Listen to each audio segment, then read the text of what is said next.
a gente não costuma perguntar ou procura referência sobre o psiquiatra que a gente está indo, nem sobre o psicólogo.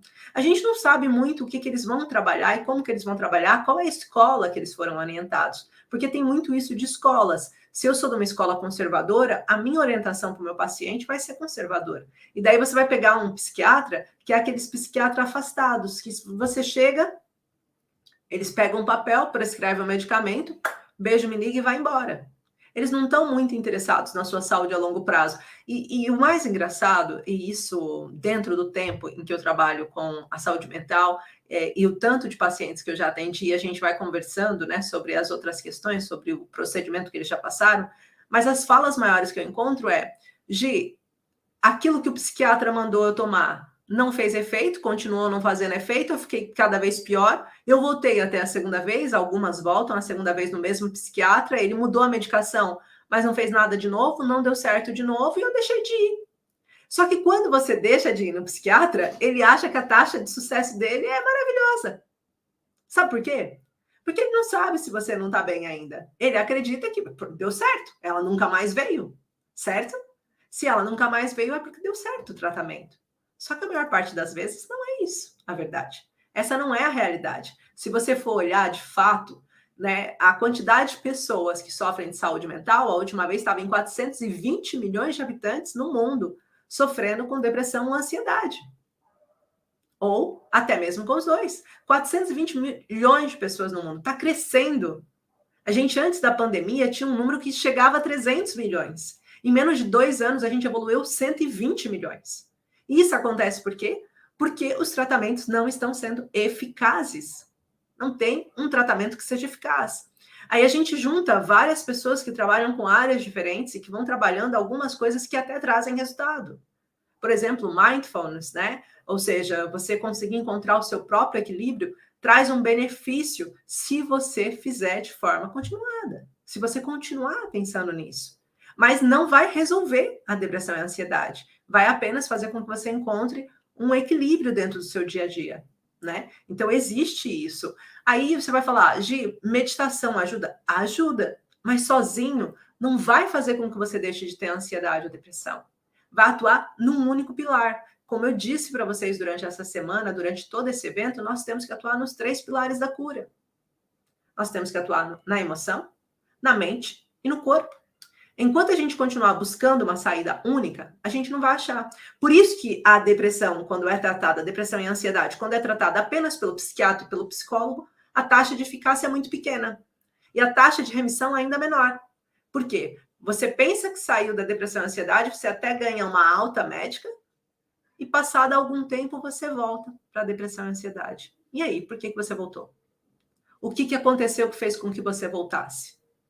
Por que você está novamente com depressão e ansiedade? Você nunca curou. A única questão é que você, naquele momento, diminuiu as gotas de água do seu copo. Eu sempre trago esse exemplo, vou usar novamente esse exemplo, porque eu acho que ele é muito elucidativo. Quando eu falo muito rápido, a minha língua se atropela. E vai ajudar vocês. Vamos pensar que você passou por uma situação traumática no passado. Ela é uma gotinha. Lá, caiu a gotinha, entrou no copo. Uma gotinha só não vai fazer nada. Você vai falar assim, é só uma gota. E ela vai. Caiu agora, né? Não ia cair nunca essa gota. E ela vai e cai no seu copo. Só que uma gota não faz nada quando o copo ainda está vazio. Mas quando o copo está cheio, basta uma gota para transbordar. A depressão e a ansiedade, ela funciona assim. É uma gota que transbordou. Então, muitas de vocês param para analisar a última gota. Mas a questão são as gotas todas que foram entrando no copo. E essas gotas todas fazem com que vocês cheguem no estado. E às vezes vocês, dentro do tratamento de vocês, alguma área que você está trabalhando desses 3 pilares, faz esvaziar algumas gotas. Mas ficam outras. Então, quando voltar a encher, volta a acontecer. Há tempos atrás, atendi uma paciente que ela tinha depressão pós-parto, e ela desenvolveu a depressão pós-parto, e ela pensou, ok, tá tudo bem, consegui sair da depressão pós-parto depois de alguns meses de tratamento, nunca mais vou ter. E passado pouco tempo depois, cerca de 2 ou 3 anos, ela voltou a entrar na depressão. depois até a depressão que ela apanhou foi depois de ter saído do trabalho, começou a ter algumas questões com ela e voltou a entrar em depressão. E ela disse, Gi, eu pensei que eu tinha curado. E eu falei, o que você fez para curar? Porque uma coisa é, eu consegui lidar com aquele momento, passei e simplesmente está tudo bem. Outra coisa é, de fato, eu curar. Se eu não fui na minha origem emocional, meu copo continua com águas lá dentro. Eu preciso esvaziar. Tanto que um dos pilares que a gente tem dentro do curso é ligado ao emocional, e a primeira fase desse ligado ao emocional é uma limpeza emocional que é feita. Por quê? Porque senão você continua com as gotas cheias, você continua com aqueles mesmos problemas, com aquelas mesmas dores. E aí você fala, eu faço algumas coisas para melhorar essas gotas. Se você fizer algumas coisas para melhorar essas gotas e só tratar do emocional, você não corrige o seu mental também, que precisa ser novamente estimulado para produzir imagens e produzir situações que sejam favoráveis e que não façam você entrar numa pirâmide do conflito. Então, algumas pessoas, por exemplo, me perguntam muito, né? Eu tenho hipnose clínica, o curso, uma das formações que eu tenho. Gi, a hipnose ajuda? E eu falo, ajuda. Resolve? Não. E você pode trazer a pessoa que faz hipnose que você quiser. O que eu vou dizer é que não resolve, e eu vou te dizer até o porquê. Porque quando você coloca o paciente em hipnose, né? Eu não faço hipnose online, só presencial, mas fazia, porque eu não faço mais por conta da questão de achar coisas que são mais eficazes e outras que são menos eficazes. Não adianta nada eu colocar o paciente para aceder à memória traumática dele e depois não dar uma ferramenta que permita com que ele lide com aquilo. É como você, quando vai arrumar o seu armário, abrir as gavetas, tirar todas as roupas para fora e depois você lembrar que você tem que arrumar tudo e que você está atrasado. Começa a te dar uma preguiça e alguma roupa você vai jogar lá dentro como se nada tivesse acontecido. Ou você vai desistir, vai ficar cansada. Então, às vezes, só abrir gavetas não ajuda. Colocar o paciente de novo naquela situação que ele vivenciou e eu não sei o que eu faço com isso, não resolve. Vai resolver a curto prazo. Depois de um tempo, ele começa a vivenciar de novo aquelas dores. E isso eu aprendi da pior maneira possível. Eu aprendi fazendo.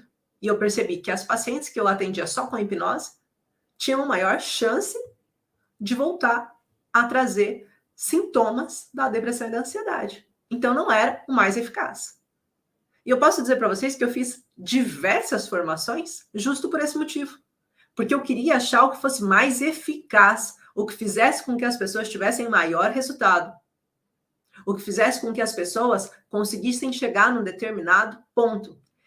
E uma das coisas que eu aprendi no caminhar é, se eu tentar fazer muita coisa, a pessoa que ajuda muita gente não ajuda ninguém, como eu costumo dizer. Por quê? Porque ela vai saber um pouquinho de cada coisa, mas ela não se especializou naquela situação. A hipnose clínica é isso. Você vai ajudar a pessoa a resolver um conflito anterior. Para quê? Para melhorar a vida dela. Mas não tem um objetivo central. E tudo o que eu mais queria era conseguir resolver as dores emocionais do trauma, porque eu já tinha descoberto que existiam traumas de impacto e de acúmulo que faziam com que eu entrasse novamente no conflito. E que isso era o despertar da minha crise de ansiedade. Em todos os livros que eu li muitos livros, eu li Antônio Damasio, li Augusto Cury, li muitos livros de grandes neurocientistas, de pessoas que pesquisavam a fundo os bastidores da mente, para que eu conseguisse chegar numa clareza absurda do que faz com que você entre em crise. A palavra âncora da imagem, gatilho, já existe. Mas a questão é, quem explica o que é a âncora da imagem? Quem explica como que eu ativo essa âncora da imagem? Como ela é criada em mim? Qual é o processo? De uma forma simples. E esse era o meu objetivo central, conseguir explicar isso para vocês. Porque quando a gente consegue explicar e conectar o paciente com a ansiedade e depressão, aonde é o problema, a gente consegue fazer com que ele evite esse problema no período do tratamento e quando ele estiver pronto, ele já não tem mais aquela situação acontecendo. Então, a hipnose ajuda, mas não resolve.